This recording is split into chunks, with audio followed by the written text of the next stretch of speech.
Hello students, आज का हमारा टॉपिक है बिल्स ऑफ एक्सचेंज। अब इस चैप्टर को वेटेज वाइज अगर हम समझें तो इसका वेटेज ओवरऑल 8 मार्क्स तक का होता है। बट बहुत सारे स्कूल्स में ये 8 से ज्यादा मार्क्स तक का भी पूछा जाता है।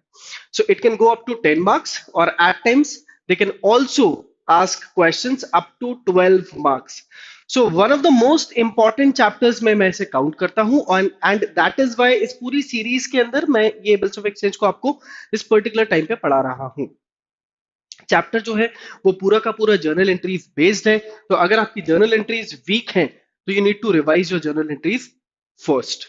बट अगर आपकी जर्नल एंट्रीज ठीक ठाक भी हैं तो आपको ये चैप्टर बन जाएगा। तो इस चैप्टर में हम पढ़ने क्या वाले हैं, हम समझेंगे बिल्स ऑफ एक्सचेंज होता क्या है, उसके अंदर क्या क्या इंपॉर्टेंट टर्म्स और वोकैबुलरी यूज होती है, कौन कौन सी पार्टीज इन्वॉल्व होती हैं, क्या क्या डिफरेंट डिफरेंट केसेस हैं बिल्स के, retirement of bill, endorsement of bill, discounting of bill, फिर डिसऑनर अगर बिल हो जाता है तब क्या करते हैं।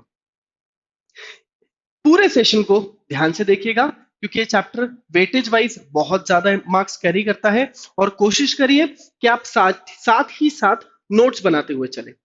और ये कोशिश वर्ड तो मैं गलत यूज कर रहा हूं, ये मैंडेटरी है कि आप जितनी भी अकाउंट्स की क्लासेस देखते हैं, जितने भी सेशंस में आप आ रहे हैं, मेक श्योर कि आप मेरे साथ साथ नोट्स बना रहे हैं। अगर आपने नोट्स नहीं बनाए देन इन पूरे सेशंस का वो रिजल्ट आपको नहीं मिलेगा जो हम चाहते हैं कि आपको मिले। तो शुरू करते हैं हमारा चैप्टर बिल्स ऑफ एक्सचेंज।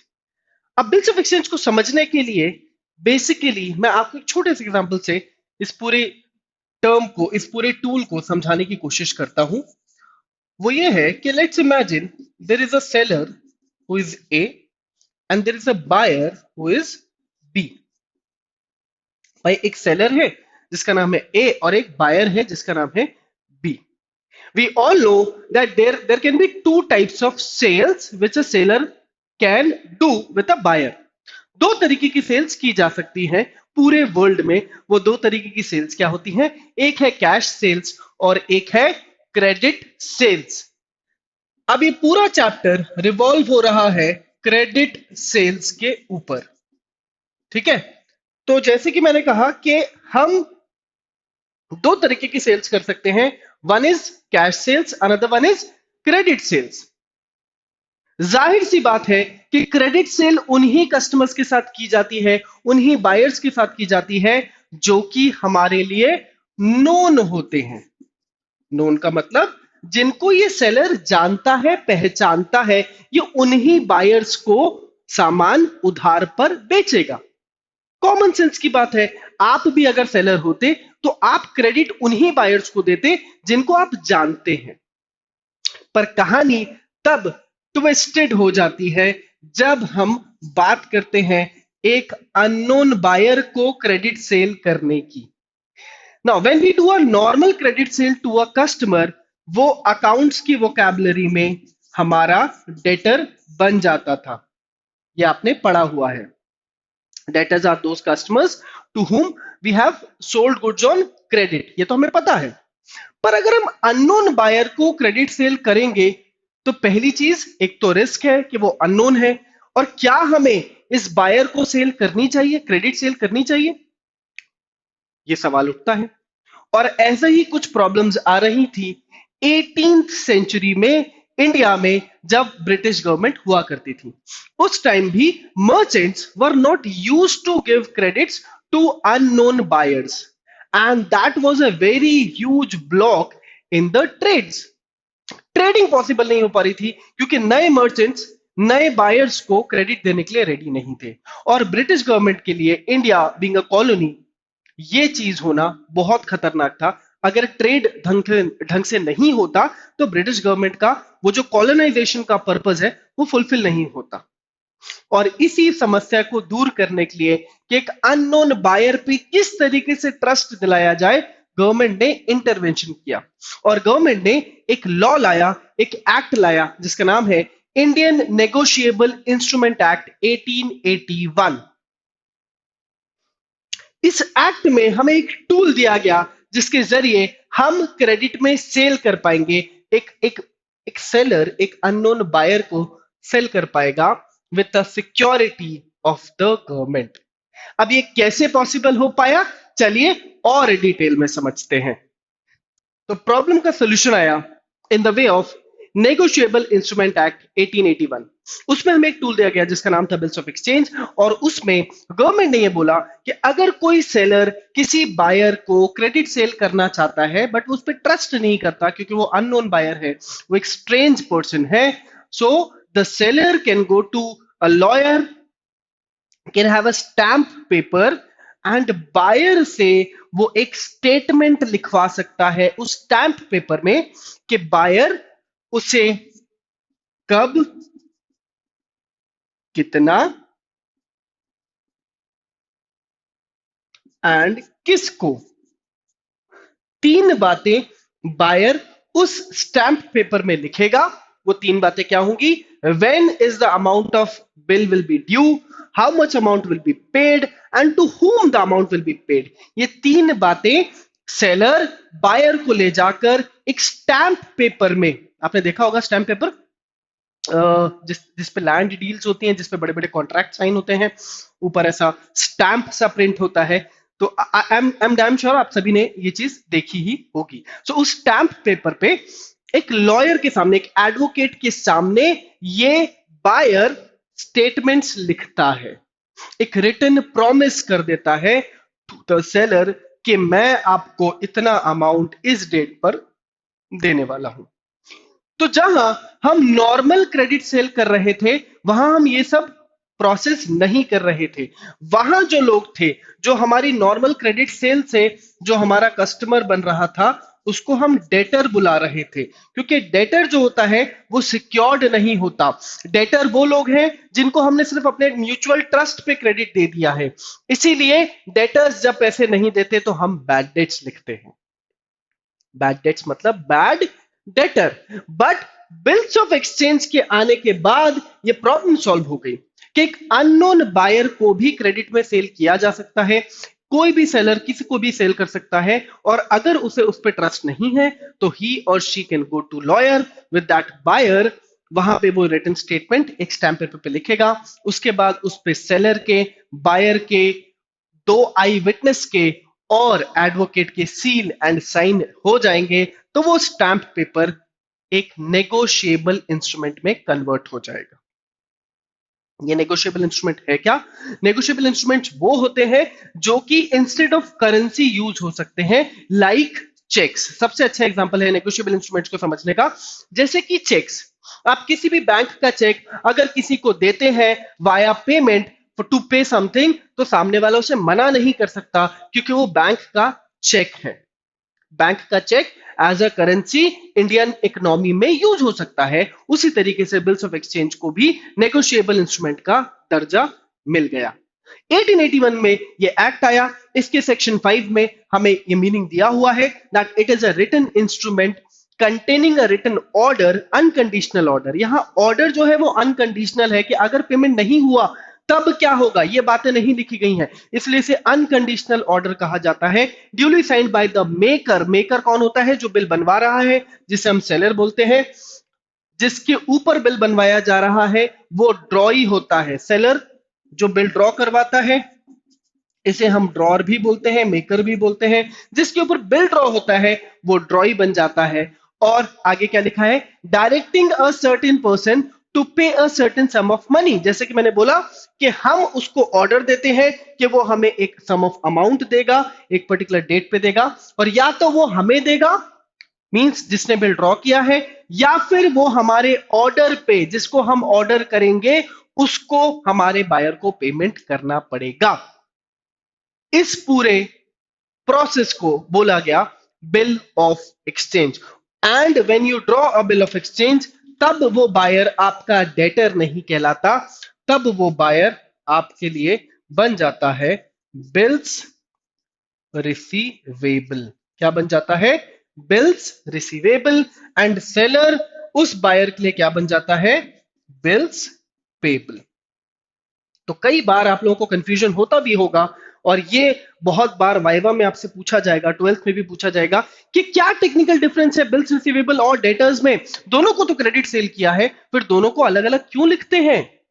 और अगर आज तक ये सवाल आपके दिमाग में नहीं आया था तो बहुत गलत बात है, क्योंकि ये सवाल आपको डे वन आ जाना चाहिए था, जिस दिन आपको बताया गया था कि डेटर्स को भी तो क्रेडिट सेल करते हैं और बिल्स रिसीवेबल को भी तो क्रेडिट सेल करते हैं। तो दोनों में फर्क क्या है? फर्क यही है कि बिल्स रिसीवेबल पे हमने एक रिटन ऑर्डर बनवाया है, हमने उनसे स्टैंप पेपर पे लिखित में ले लिया है कि वो हमें कब पेमेंट करने वाले हैं, जबकि के डेटर्स के साथ हमने ऐसा कोई प्रॉमिस, कोई प्रोसेस नहीं किया है। That is why debtors are unsecured. Debtors हमारा पैसा डुबा भी सकते हैं, उनसे पैसा निकालने में हमें बहुत प्रॉब्लम हो सकती है, हमें लीगल जाना पड़ेगा, हमें प्रॉब्लम होगी, हमारे पास एविडेंसेस है कि नहीं है, वो अलग बात है। जबकि के बिल्स ऑफ एक्सचेंज में जो हमारे बिल्स रिसीवेबल होते हैं, ये हमारा पैसा टाइम पे करेंगे ही करेंगे, क्योंकि इन्होंने एक लीगल स्टेटमेंट जारी कर दिया है, इन्होंने एक लीगल डॉक्यूमेंट को साइन कर दिया है in front of the advocate. तो अगर अपनी बात से मुखरते हैं तो हमारे पास बहुत सारे लोग होंगे और बहुत सारे एविडेंसेस हैं इनसे पैसा रिकवर करने के लिए। इसलिए बोला जाता है कि बिल्स डिसऑनर होते हैं और डेटर्स बैड डेट्स होते हैं। दोनों का टेक्निकल मीनिंग अलग अलग है, कंफ्यूज मत होना। तो ये है पूरा कॉन्सेप्ट बिल्स ऑफ एक्सचेंज का। 1881 से आज भी हम इस चीज को यूज कर रहे हैं। चलिए और ध्यान से समझते हैं क्या फीचर्स हैं बिल्स ऑफ एक्सचेंज के। तो पहला, जैसे कि मैंने आपको बताया कि एक रिटन ऑर्डर होता है, इसके अंदर दोनों के सिग्नेचर होने बहुत जरूरी है, सेलर के भी और बायर के भी।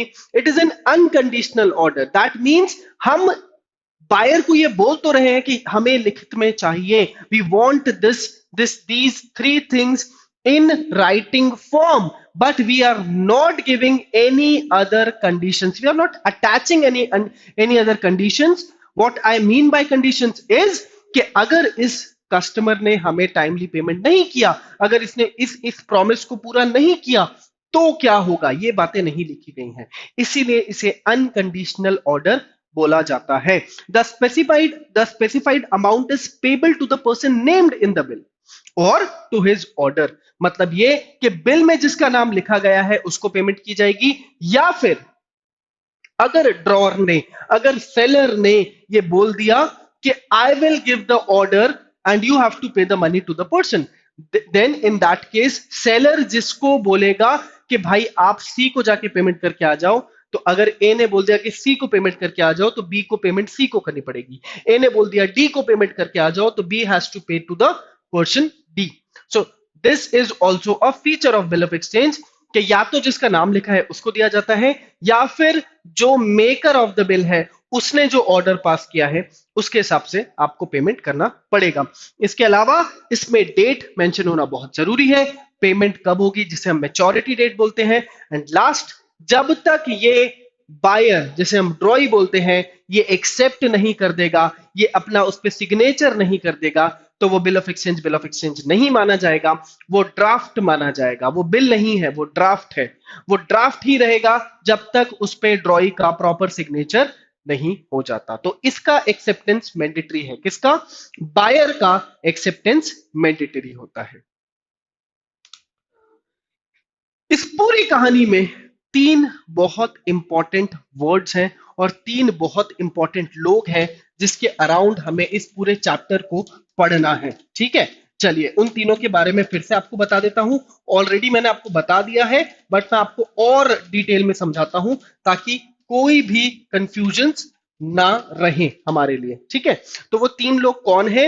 एक है ड्रॉर, एक है ड्रॉई और एक है पे। ड्रॉर कौन होता है? जिसने बिल ड्रॉ करवाया है।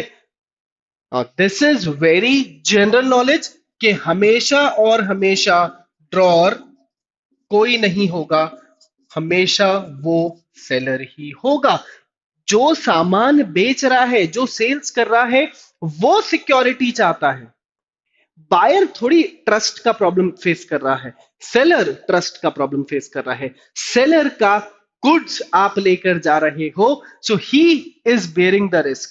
For that risk, to minimize that risk, he wants to draw the bill. That is why seller ही हमेशा ड्रॉर होगा। जिस पे बिल ड्रॉ किया जाता है वो होता है हमारा ड्रॉई, टेक्निकली वो हमारा बायर होता है। जिसको सामान हम बेचेंगे उसी पे तो हम बिल ड्रॉ करवाएंगे, क्योंकि उसी से तो हम पेमेंट चाहते हैं। एंड लास्ट जो वर्ड है वो है पे। पे कौन होता है? जिसको पेमेंट रिसीव होने वाली है, जिसको पेमेंट रिसीव होने वाली है। तो बहुत सारे बच्चों को लगेगा कि यहां तो दो ही लोगों का गेम है, तो ये तीसरा वर्ड क्यों पढ़ाया जा रहा है? जाहिर सी बात है, seller is drawing the bill, seller is bearing the risk, seller is selling the goods, so payment भी तो सेलर को ही मिलनी चाहिए। हाँ, बिल्कुल सही सोच रहे हो कि हमेशा पे ड्रॉर ही होना चाहिए। यस और नो? यस, पे हमेशा ड्रॉर ही होना चाहिए, बिल्कुल सही बात है कि भाई जिसने गुड्स सेल किए हैं उसी को तो पेमेंट मिलेगा, गुड्स तो उसके गोडाउन से गए हैं, सेलर तो वही है। पर हर बार ऐसा नहीं होता। तो हाँ, एक सिचुएशन में पे ड्रॉर होगा, पे ड्रॉर होगा, नॉर्मल सिचुएशन में पे ही ड्रॉर होगा। बट कई बार ऐसे स्पेशल सर्कमस्टांसेस भी आते हैं जहां पर ड्रॉर और पे अलग अलग लोग हो सकते हैं। कैसे? जिनमें से एक, हम सारी चीजें आगे आगे पढ़ेंगे, पर मैं भी आपको यहां पे हिंट दे देता हूं। एक सिचुएशन है जब बैंक पे ही बनेगा, एक सिचुएशन है कोई अदर पर्सन पे ही बन जाएगा, और जो फोर्थ सिचुएशन है वो है sent for collection. So there are some particular scenario, जिसमें से एक एग्जांपल मैं आपको दे देता हूं।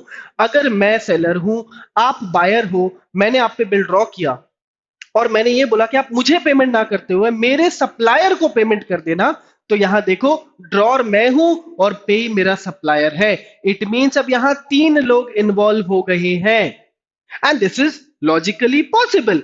भाई मैंने गुड्स बेचे हैं तो मैं डिसाइड करूंगा कि पेमेंट किसको मिलनी चाहिए। दैट इज वाई पे वर्ड अलग है। इसलिए कभी भी कंफ्यूज मत होना कि पे और ड्रॉर हमेशा सेम होगा, ऐसा नहीं है। जब तक क्वेश्चन नहीं बताएगा तब तक कोई अजम्पशन नहीं लेना है। यहां तक क्लियर है? चलिए, इसके अलावा इसके अंदर और क्या क्या कॉन्सेप्ट्स हैं और क्या क्या चीजें हैं जो बिल के लिए हमें जाननी जरूरी है। अभी हमने तीन वर्ड्स तो पढ़ लिए, ड्रॉर, ड्रॉई एंड पे। अब आगे कुछ और वर्ड्स हैं जिस पर हम फोकस करते हैं। नेक्स्ट, जो एक बहुत इंपॉर्टेंट बात है बिल्स को समझने के लिए, वो है बिल का टर्म समझना। Term of a bill.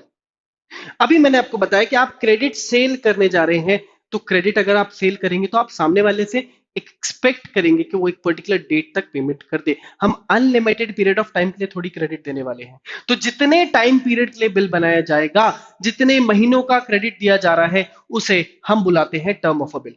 क्योंकि हमें ये डेट पहले से मेंशन करनी होती है, हमें बताना होता है कि बिल कितने महीनों के लिए बनाया गया है, तो बिल की एक एक्सपायरी डेट होती है, मैच्योरिटी डेट भी होती है। तो मैच्योरिटी डेट क्या होती है? जिस दिन बिल का पेमेंट ऑफिशियली ड्यू हो जाएगा, ऑफिशियली उसे पेमेंट करना मैंडेटरी है। अगर इस तारीख को डेटर ने, हमारे कस्टमर ने पेमेंट नहीं किया, हमारे ड्रॉई ने हमें पेमेंट नहीं किया, तो हम डिक्लेयर कर सकते हैं the bill has been dishonoured. इसलिए ये वर्ड यूज किया जाता है। अगर मैच्योरिटी डेट पे बिल का पेमेंट नहीं आता है तो हम बोलते हैं बिल डिसऑनर हो गया है। क्या है मैच्योरिटी डेट?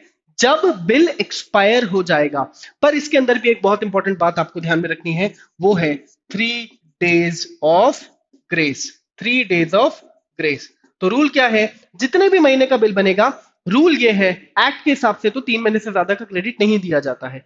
पर सीबीएसई है, आईसीएसई है, स्टेट बोर्ड्स है, कैसा भी क्वेश्चन आ सकता है। 4 महीने का आ सकता है, 6 महीने का आ सकता है। हाँ, 6 महीने से ज्यादा का नहीं आएगा, तो घबराना नहीं है। ये नहीं बोल देना है कि टेक्निकली गलत क्वेश्चन है, पर रूल के हिसाब से 3 मंथ से ज्यादा का बिल नहीं बनता। और अब बुक्स करेक्ट हो गई हैं, पहले प्रॉब्लम्स थी बुक्स में, पर अब आप जो क्वेश्चंस देखेंगे वो 3 मंथ्स तक का ही देखेंगे।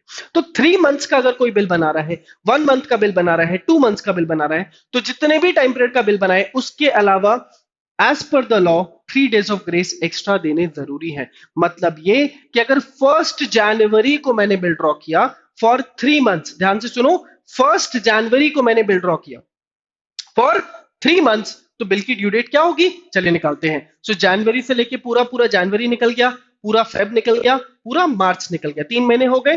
तो अगला जो महीना है, मार्च के बाद कौन सा महीना आने वाला है? अप्रैल। तो मैं अप्रैल 1 तारीख को पैसा नहीं लूंगा, मुझे उस पर 3 days ऑफ ग्रेस ऐड करने पड़ेंगे। That means second, third and fourth. So my due date will be 4th April. What will be my maturity date? What will be my maturity date? 4th April.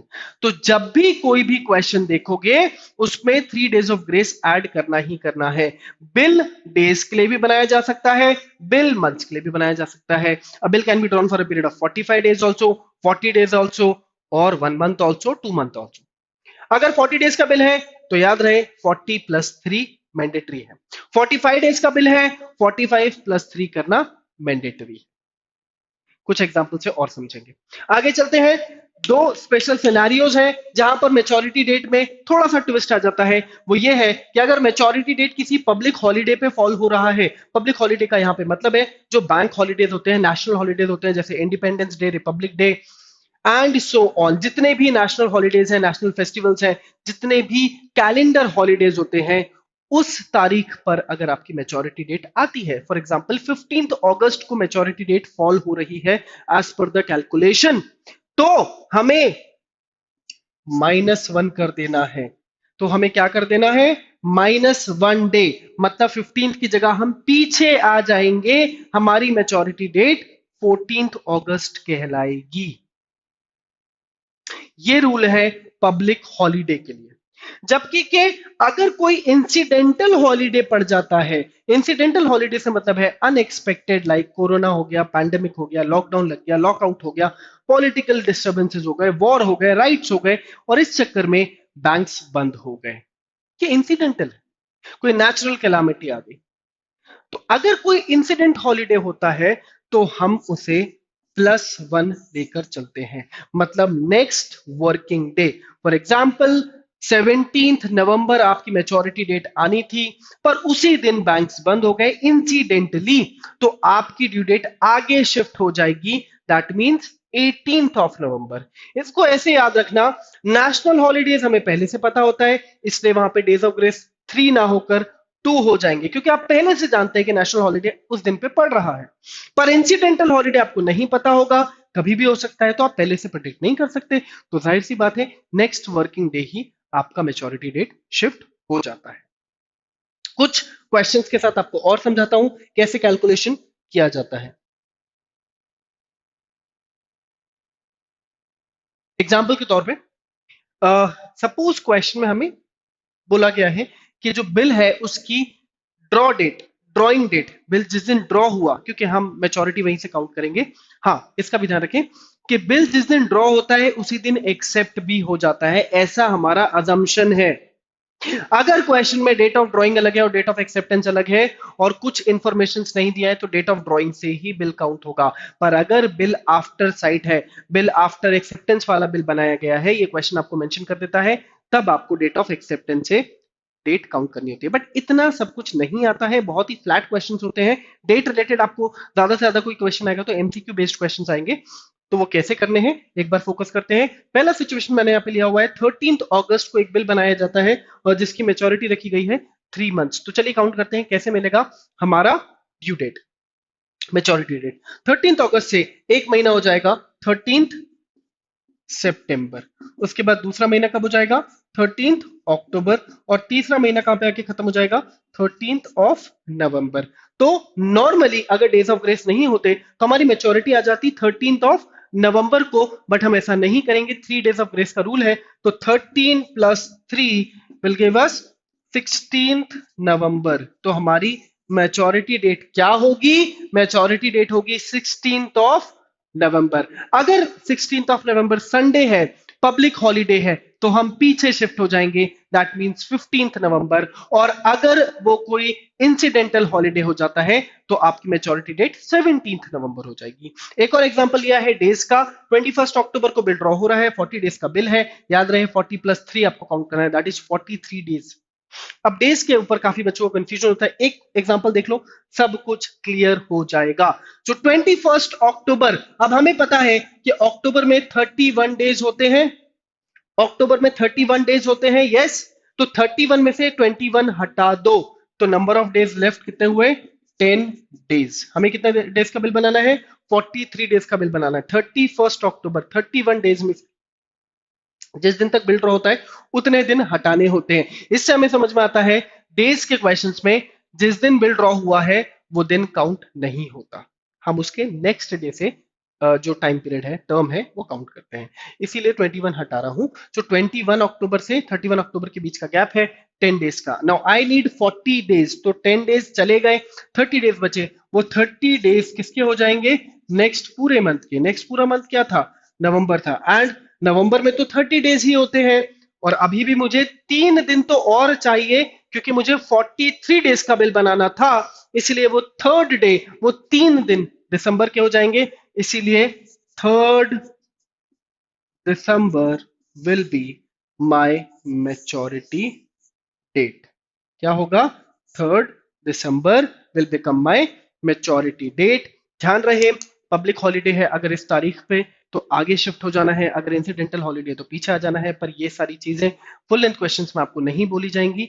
Normal questions आएंगे, month के question ज्यादा आते हैं। Days के अगर questions आएंगे तो MCQ based जो 1 मार्क क्वेश्चंस होते हैं वहां पर आपको देखने को मिलेंगे। तो डेज और डेट्स में बहुत ज्यादा कंफ्यूज नहीं होना है। हार्डली 5 इलस्ट्रेशन कर लोगे टाइम पीरियड के, डेट्स के, आपको अच्छे से समझ में आ जाएगा। अब हम आगे चलते हैं कि एक्चुअली क्या क्या केसेस हैं बिल्स के। जो फर्स्ट केस है बिल का, वो है when the bill is retained. Bill retain करने का मतलब होता है कि जब ड्रॉर ने जितने भी टाइम पीरियड का बिल है वो बिल अपने पास ही रखा, और drawee has to pay the money finally to the drawer himself. जहां पर ड्रॉर ही पेई है, पहला केस है जहां पे ड्रॉर ही पेई है, वो कहलाता है the bill has been retained. Example के तौर पे यहां पे मैंने दोनों की बुक्स बनाई हुई हैं, ड्रॉर एंड ड्रॉई, दोनों की जर्नल्स आपसे पूछी जाएंगी। आपको बोला जाएगा कि दोनों की जर्नल एंट्रीज आपको करनी है। तो चलिए समझते हैं ड्रॉर की बुक्स में क्या एंट्री होगी और ड्रॉई की बुक्स में क्या एंट्री होगी। हमारा ए ड्रॉर है और बी जो है वो ड्रॉई है। Without any transaction, without any credit sale, bill तो ड्रॉ होगा ही नहीं। तो क्वेश्चन आपको बताएगा कि कुछ सेल हो रहा है, कुछ क्रेडिट में सेल हो रहा है, तो उसकी एंट्री क्या होगी in the books of drawer? Drawee's account debit, B's account debit to sales, ये क्रेडिट सेल्स है। इसमें कई बार कुछ पार्ट पेमेंट भी हो सकता है, so drawee's account debit, cash account debit to sales हो जाएगा। और अगर पूरी पूरी क्रेडिट सेल्स है तो ड्रॉइज अकाउंट डेबिट टू सेल्स रहेगा। वहीं ड्रॉई की बुक में क्या हो जाएगा? इसका बिल्कुल रिवर्स।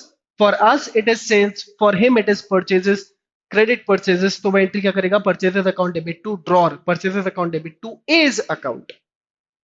इसके बाद हम बिल ड्रॉ करते हैं और उससे सिग्नेचर लेते हैं। जैसे ही ये प्रोसेस हो जाता है, जो कि इसी डेट पर होगा, जिस दिन ट्रांजैक्शन होगा उसी दिन बिल ड्रॉ होके एक्सेप्ट हो जाता है। ये मैंडेटरी है और आपको सारे क्वेश्चंस में ऐसे ही दिखेगा। बहुत रेयरली ऐसा होगा कि बिल ड्रॉ किसी और दिन हो रहा है, सेल्स किसी और दिन हो रही है, बट जनरली 10 में से 9 टाइम्स ऐसे ही होगा कि सेल्स और बिल एक्सेप्टेंस सेम डे पे हो रहा होगा। तो ये दोनों डेट्स आपको सेम रखनी है। याद रहे, जर्नल्स के प्रॉपर फॉर्मेट में जर्नल एंट्रीज करनी है। मैंने दोनों एक साथ आपको समझाने के लिए लिखी है। आपको पहले ड्रॉ की बुक्स बनानी होगी और फिर ड्रॉय की बुक्स बनानी होगी क्वेश्चन में। तो सेकेंड एंट्री है बिल एक्सेप्टेंस की, that is bills receivable account debit to drawee, bills receivable account debit to drawee, drawee मतलब बी। तो what you write? Bills receivable account debit to B's account. वहीं for him that is bills payable, हमने अभी समझा था, तो वो लिखेगा drawer account debit as account debit to bills payable. And जिस दिन मेच्योरिटी डेट पे हमें पेमेंट मिल जाएगा, मेच्योरिटी डेट मतलब वही जो हम months plus grace, days of grace करके निकालते हैं, उस फाइनल डेट पे हमारी बुक्स में एंट्री होगी कैश, ड्रॉर की बुक्स में एंट्री होगी cash, if he is paying in cash, if he is paying at by cheque तो you'll write bank. So cash और bank account debit to bills receivable, ये है final maturity की entry. यहां पे इस एंट्री से पता चलता है कि बिल ड्यूली पे हो गया है। वहीं वो एंट्री करेगा bills payable account debit to cash और bank, whatever the situation is. So with proper narrations, with proper format, आपको इस तरीके से जर्नल्स बनानी है। इसे बोलते हैं when the bill has been retained. Case number 2 है when the bill is discounted. पहले इसका मतलब समझेंगे, फिर हम इसकी जर्नल एंट्रीज देखेंगे। अब यहां से जो भी मैं केसेस बताऊंगा इसमें ड्रॉई की बुक्स में कोई चेंज नहीं आता है, इसलिए मैंने ड्रॉई की बुक्स आपको नहीं दिखाई है। ड्रॉई की बुक्स वही रहेंगी, एक सेल की एंट्री, उसकी बुक्स में एक परचेजेस की एंट्री, बिल एक्सेप्टेंस की एंट्री एंड बिल की पेमेंट की entry. So those 3 entries will remain as usual, as common, जो हमने पहले केस में पढ़ा है। अब जो भी चेंजेस आने वाले हैं वो ड्रॉर की बुक्स में आने वाले हैं, इसलिए हम सिर्फ ड्रॉर की बुक्स देखने वाले हैं। डिस्काउंटिंग ऑफ बिल का मतलब होता है कि अगर ड्रॉर ने अपने बैंक में जाकर बिल सरेंडर करके बैंक से इंस्टेंट पेमेंट निकाल लिया, as we were studying that bill of exchange is a negotiable instrument, तो कोई भी सेलर अपने बैंक अकाउंट में जाकर, अपने बैंक के पास जाकर, जिसके पास उसका करंट अकाउंट मेंटेन है, वहां जाकर बिल के बदले कैश इंस्टेंटली ले सकता है on a security deposit kind of thing. मतलब वो बिल को मॉर्टगेज कर सकता है। बैंक ऐसा क्यों करेगा? क्योंकि बैंक उस कस्टमर के साथ बहुत सालों से ट्रांजैक्शन कर रहा है, एक म्यूचुअल ट्रस्ट है, तो बैंक को पता है कि चलिए ये हमारा ही अकाउंट होल्डर है, अगर इसने पेमेंट नहीं भी करी टाइमली तो हम इसके अकाउंट से पैसे निकाल लेंगे। वहीं सेलर अपने कस्टमर को, अपने ड्रॉई को इंस्ट्रक्ट कर देता है कि अब आपको पेमेंट मुझे ना करते हुए मेरे बैंक को करना होगा eight the time of maturity. इस पूरे सिचुएशन को डिस्काउंटिंग ऑफ अ बिल बोलते हैं। बट बैंक इस फैसिलिटी के लिए कुछ चार्जेस भी लेता है जिसे डिस्काउंटिंग चार्जेस बोलते हैं। वो कैसे निकाले जाते हैं समझते हैं। तो पहली दो एंट्री तो वही सेम है। अब ये कोई भी केस हो, एंट्रीज नहीं बदलेंगी। वो है एक सेल्स की एंट्री और एक बिल को ड्रॉ करने की एंट्री। तो सेल्स, क्रेडिट सेल्स की एंट्री, क्वेश्चन में आपको ट्रांजेक्शन दिया जाएगा, कितने की सेल हो रही है, 50,000 है, 10,000 है, 1 लाख है। कुछ कैश सेल्स है, कुछ क्रेडिट सेल्स है, it depends on the question. Normally यही एंट्री होती है। तो ड्रॉइज अकाउंट डेबिट टू सेल्स, ये आपकी पहली एंट्री हो जाएगी। उसके बाद हम बिल जो ड्रॉ करके एक्सेप्ट करवाते हैं, सिग्नेचर लेते हैं, उस दिन हम ये एंट्री करते हैं। और जैसे कि मैंने आपको बताया, ये दोनों एंट्री सेम डेट पर ही होती है। तो bills receivable account debit to drawee's account, इस एंट्री का मतलब है bill has been drawn and accepted. So these two entries are mandatory for every question. कुछ क्वेश्चंस में हो सकता है सेल्स की एंट्री ना हो, सेल्स की बात नहीं की गई हो, सीधे बिल ड्रॉ करने से सवाल शुरू हो जाए, क्वेश्चन शुरू हो जाए, तो घबराना नहीं है, आपको फिर यहां से क्वेश्चन स्टार्ट कर देना है। दैट ऑल्सो मीन्स कि वो ट्रेड हो चुका है, एंट्रीज उसकी हो चुकी हैं। अब ये रही हमारी एंट्री नंबर 3, जो कि है डिस्काउंटिंग की एंट्री। एंट्री क्या है पहले देख लीजिए। बैंक अकाउंट में पैसे आएंगे, क्योंकि बैंक से आप डिस्काउंट करा रहे हैं तो बैंक आपके अकाउंट में पैसे ट्रांसफर कर देगा, इसलिए हम लिख रहे हैं bank account debit. Bank account debit लिखेंगे। उसके बाद discounting charges account debit. Why? Because I said कि बैंक इस पूरी फैसिलिटी के लिए कुछ चार्जेस चार्ज कर लेगा। जिससे कैसे निकाला जाता है? बिल अमाउंट, जितने का भी बिल है, मल्टीप्लाइड बाय जितने महीने के लिए बिल ड्रॉ किया गया है अपॉन 12। पर अगर उन मेच्योरिटी महीनों में से, उन टर्म में से एक महीने बाद बिल डिस्काउंट किया जा रहा है, तो अगर 3 मंथ्स का बिल है तो 2, जितने मंथ्स लेफ्ट है मेच्योरिटी में, यहाँ पे मंथ्स लेफ्ट इन मेच्योरिटी लिए जाते हैं। जो bill amount multiplied by months left in maturity upon 12 करते हैं, डिस्काउंटिंग चार्जेस की वैल्यू आ जाती है।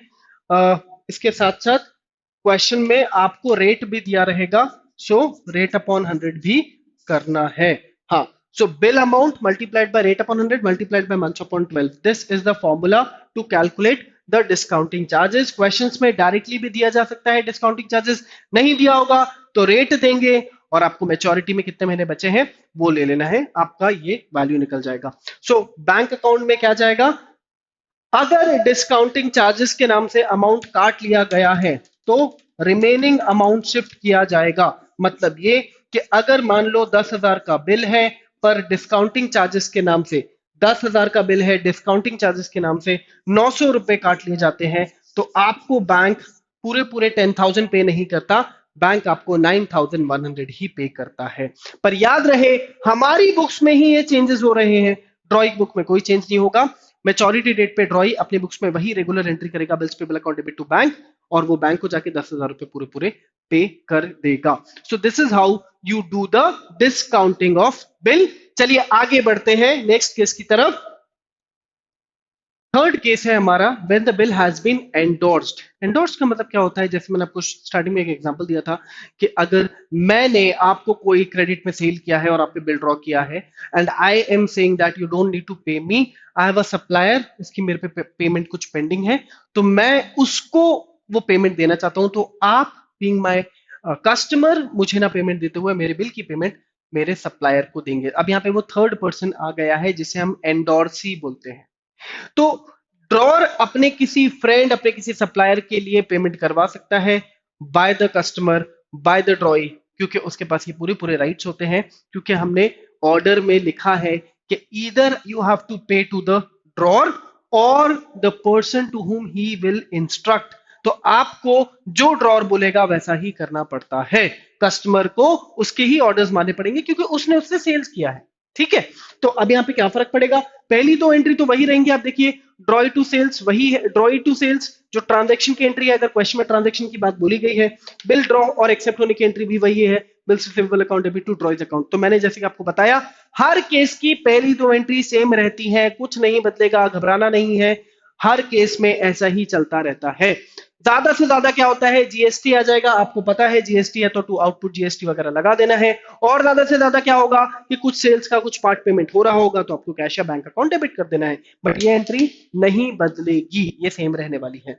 ये देखिए थर्ड एंट्री हमारी बदल गई है, अब यहाँ पे एक नया नाम आ गया है, एंडोर्सीज अकाउंट आ गया है टू बीआर, क्योंकि आप एंडोर्सी को बिल हैंडओवर कर रहे हैं, आप एंडोर्सी को बिल दे रहे हैं, मतलब हम एंडोर्सी को बिल हैंडओवर करके आएंगे और उसको ये बोलेंगे कि आपका पेमेंट हमारा ड्रॉई करने वाला है, इसलिए आप ये बिल रखो, जब वो आएगा पेमेंट करने तो आप ये बिल कैंसिल कर देना। तो एंडोर्सी को बिल एंडोर्स करने की एंट्री हमें करनी पड़ती है, वो है endorsee account debit to BR account. याद रहे कस्टमर ड्रॉई की बुक्स नहीं बदल रही है, वो एज इट इज चलेंगी जैसे कि अभी तक हम देखते हुए आ रहे हैं। हाँ, एंडोर्सी की बुक्स अगर आप देखना चाहें कि अगर मान लो किसी क्वेश्चन में आ गया कि एंडोर्सी की बुक्स भी बना दो, तो उसके लिए क्या एंट्री होगी, उसके लिए हम एंट्री देख लेते हैं। उसको बिल रिसीव होगा, किससे रिसीव होगा, ड्रॉर से। So bills receivable account debit to drawer, ये एंट्री वो करेगा अपनी बुक्स में, एंड जिस दिन उसे पेमेंट मिल जाएगा तो जो एंट्री हम करते थे पेमेंट की वही एंट्री वो कर लेगा, दैट इज कैश और बैंक अकाउंट डेबिट, जो भी मोड ऑफ पेमेंट है टू बीआर। सो एंडोर्सी की बुक्स में दो ही एंट्रीज होने वाली है, एंडोर्सी की बुक में दो ही एंट्री होने वाली है और कुछ नहीं होगा। So it is very simple, endorsee वाला केस बहुत ही सिंपल है, कुछ नया नहीं है इसमें। ये है कि जो सेलर है वो अपने किसी सप्लायर को पेमेंट करने के लिए इंस्ट्रक्शन दे रहा है, सब कुछ क्लियरली मेंशन होता है क्वेश्चन में, कौन ड्रॉर है कौन ड्रॉई है और किसको बिल एंडोर्स किया जा रहा है। एक और केस बचता है हमारे पास, चलिए वो भी देख लेते हैं। Last case is when the bill is sent for collection. बहुत सारे बैंक्स अपने अकाउंट होल्डर्स को, अपने बिजनेस अकाउंट होल्डर्स को ये सर्विसेज देते हैं कि वो उनके कस्टमर्स के बिल उनके बेhalf से कलेक्ट कर सकते हैं। इस पूरी प्रीमियम सर्विस के लिए हो सकता है वो कुछ एक्स्ट्रा चार्जेस ले या हो सकता है वो नहीं ले। तो इस पूरे केस में उसी सर्विस की बात हो रही है। हम अगर ड्रॉर है और हमने अपने बैंक को अपने पूरे बिल्स हैंड ओवर कर दिए और ये बोल दिया कि आप जाके सारे कस्टमर से टाइमली कलेक्ट करते रहो, I need to focus on my business first. मैं कहां तक सारे कस्टमर्स के पास जाऊंगा और उनसे पैसे कलेक्ट करूंगा, इतने सारे बिल्स पेंडिंग है तो ये काम मुझे नहीं करना, तो हम ये काम डेलीगेट कर देते हैं टू आर कॉर्पोरेट बैंक। और बैंक हो सकता है इसके लिए कुछ चार्जेस दे, हो सकता है नहीं दे, पर इस पूरे केस को हम बोलते हैं bill sent for collection, when the bill is been sent to bank for collection. तो क्या फर्क पड़ेगा जनरल एंट्रीज में, चलिए वो समझते हैं। तो बिल ड्रॉ करने की एंट्री वही है, सेल्स की एंट्री वही है, कोई चेंज नहीं है। जैसे ही बिल आप बैंक को हैंड ओवर करेंगे तो आपकी बुक्स में एंट्री होगी, bill sent for collection account debit, bill sent for collection account debit to bills receivable. This entry indicates that you are sending the bill to the bank for collection. याद रहे ये सारी entries date of transaction, date of bill drawn के दिन ही हो जाएंगी। जिस दिन बिल बनेगा हम उसी दिन सेंड कर देंगे, सब कुछ क्वेश्चन में दिया रहेगा। जब मैच्योरिटी डेट आएगी, जब बैंक बिल कलेक्ट कर लेगा, तब वो आपके बैंक अकाउंट में पैसे ट्रांसफर करेगा, तो आपकी बुक्स में एंट्री होगी bank account debit to bill sent for collection, bank account debit to bill sent for collection. Drawee की बुक्स में कोई चेंज नहीं है, परचेज की एंट्री, बिल्स पेबल की एंट्री और बिल पेमेंट की एंट्री वही की वही रहेगी, इसीलिए हमने यहाँ पे ड्रॉई की बुक्स में कोई चेंज नहीं किया है। ये है चार मेजर केस जिसके अराउंड पूरा बिल्स ऑफ एक्सचेंज का चैप्टर है। वो चार है, when the bill is been retained, discounted, endorsed and last है sent for collection.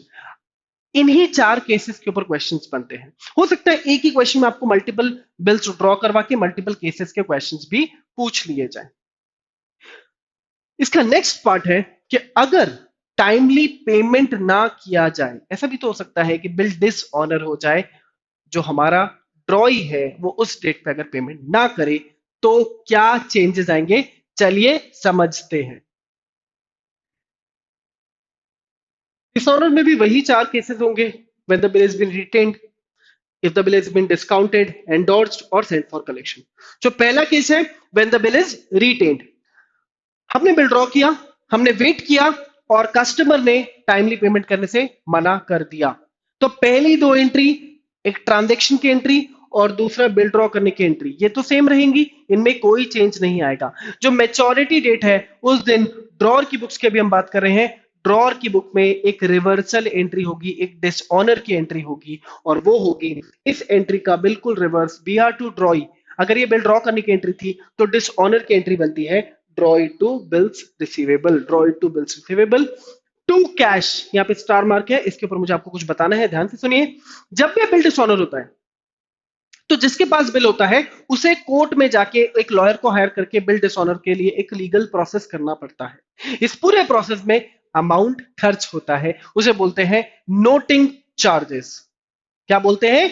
Noting charges. तो जब भी बिल डिसऑनर होता है उस पे किए गए खर्चे, उस पूरे बिल को डिसऑनर डिक्लेयर करवाने के लिए किए गए लीगल खर्चों को नोटिंग चार्जेस बोलते हैं। और इनिशियली जिसके पास बिल है वही ये खर्चे करेगा, मतलब ड्रॉर। ड्रॉर ही तो कोर्ट जाएगा, ड्रॉर ही तो लॉयर हायर करेगा, ड्रॉर की ही तो प्रॉब्लम है, ड्रॉर को पैसे चाहिए तो वो जाके डिसऑनर डिक्लेयर करवाएगा। इसीलिए वो अपनी बुक्स में टू कैश लिखेगा क्योंकि उसकी जेब से पैसा जा रहा है। पर आप देखिए ड्रॉई के अकाउंट में डेबिट किया जा रहा है, इट मींस बिल डिसऑनर हुआ है, मतलब ड्रॉई आगे पेमेंट करेगा। तो जब वो हमें आगे पेमेंट करेगा तो हम उससे बिल के साथ साथ हमारे नोटिंग चार्जेस की वैल्यू भी रिकवर करेंगे। So this is the case of dishonour at the time of the bill is been retained. ये एंट्री है, ये नई एंट्री है, मतलब पेमेंट की एंट्री बदल गई है, बाकी ऊपर का पूरा सवाल सेम रहता है। चलिए देखते हैं ड्रॉई की बुक में क्या चेंज आएगा।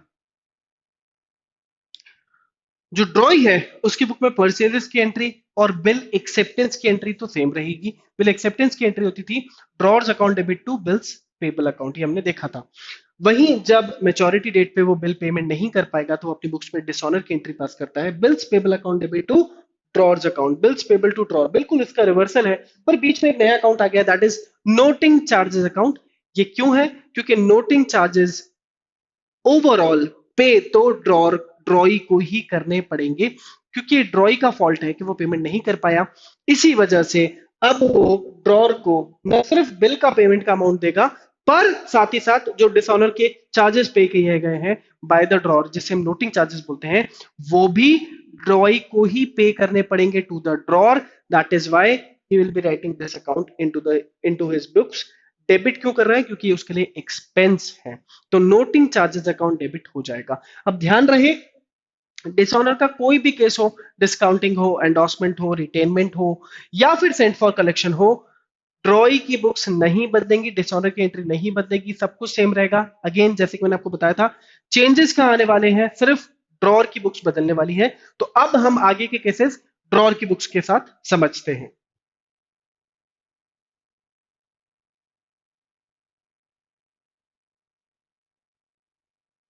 तो सेकंड केस है वो है डिस्काउंटिंग का।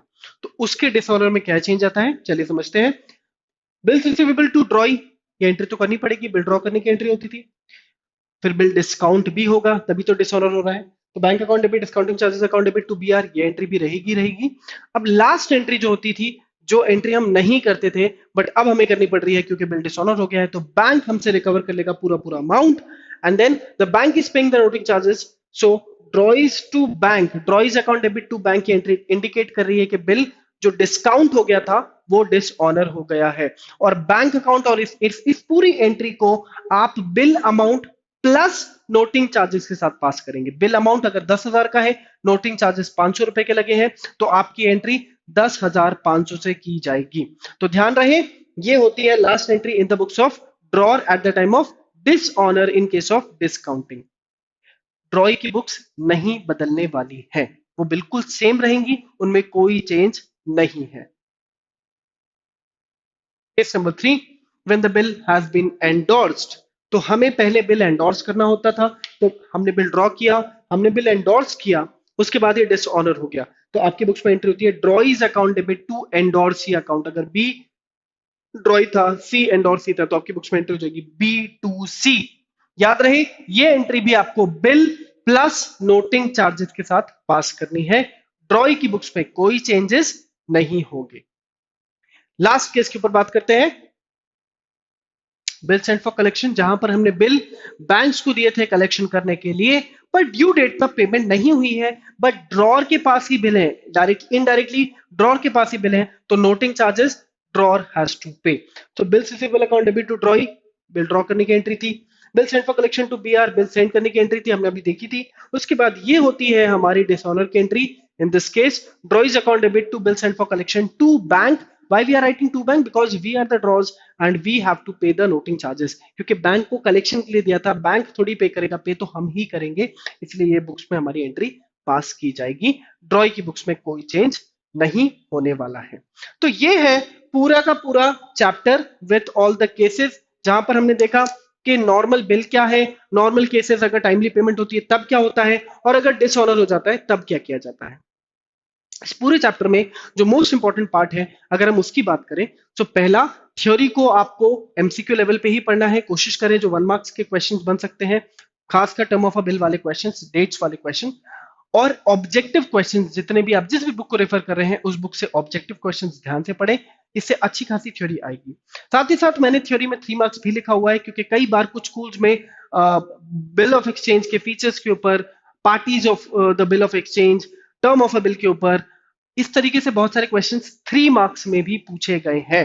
तो आपको एमसीक्यू के अलावा 3 मार्क्स तक का जो क्वेश्चन है, जो थोड़े शॉर्ट आंसर टाइप क्वेश्चंस है, वो भी देख लीजिए, वो भी आपसे पूछे जा सकते हैं, क्योंकि चैप्टर का वेटेज ज्यादा है तो यहां से बहुत सारे क्वेश्चंस बनते हैं। और प्रैक्टिकल क्वेश्चंस की अगर मैं बात करूं, जो 8 मार्क्स 6 मार्क्स में डायरेक्टली पूछा जाएगा, उसमें 99% चांस है कि आपसे डिसऑनर का क्वेश्चन ही पूछा जाए। अब बहुत ही लीनियंट है टीचर्स, तो वो आपको इजी क्वेश्चंस दे सकते हैं, पर मेजॉरिटी ऑफ स्कूल्स में डिसऑनर का क्वेश्चन ही आता है, जहां पर मल्टीपल बिल भी ड्रॉ हो रहे होंगे विथ मल्टीपल केसेस, कुछ बिल्स टाइमली पे हो जा रहे होंगे और कुछ बिल्स डिसऑनर हो रहे होंगे। तो ऐसे क्वेश्चंस जो बुक्स में मिसलेनियस एग्जांपल्स में है, जहां पर बिल मल्टीपल बिल्स ड्रॉ हुए हैं, कुछ बिल एक्सेप्ट हो गए हैं और टाइमली पेमेंट आ गया है, और कुछ बिल डिसऑनर हो गए हैं, या सिंगल बिल क्वेश्चन ही है पर लेंदी क्वेश्चन हो और डायरेक्टली वो ड्रॉ होकर डिसऑनर हो रहा हो, इस तरीके के क्वेश्चंस की बहुत ज्यादा प्रैक्टिस करें। डिसऑनर के जितने केसेस हैं सब कुछ पढ़ लें। रिन्यूअल इस साल आपको नहीं है तो आपको रिन्यूअल ऑफ अ बिल नहीं पढ़ना है, उसके आगे जो एकोमोडेशन ऑफ बिल है वो भी नहीं पढ़ना है। तो रिन्यूअल छोड़ दीजिए, इंसॉल्वेंसी भी नहीं पढ़ाया जाएगा, आपको नहीं बोला जाएगा, और एकोमोडेशन ऑफ बिल भी नहीं पढ़ना है। तो नॉर्मल डिसऑनर तक का ये चैप्टर है, इतना अगर आप पढ़ लेते हैं, और असाइनमेंट में जो मैंने आपसे बोला है, जिस पैटर्न के मैंने क्वेश्चंस आपको बोले हैं, अगर आप वो सॉल्व कर लेते हैं तो ये चैप्टर आपका अच्छे से प्रिपेयर हो जाता है। होप आपको समझ में आया होगा। जो बोला उसे प्रैक्टिस करना और इंपॉर्टेंट पार्ट्स पे ध्यान देना। मिलते हैं नेक्स्ट क्लास में।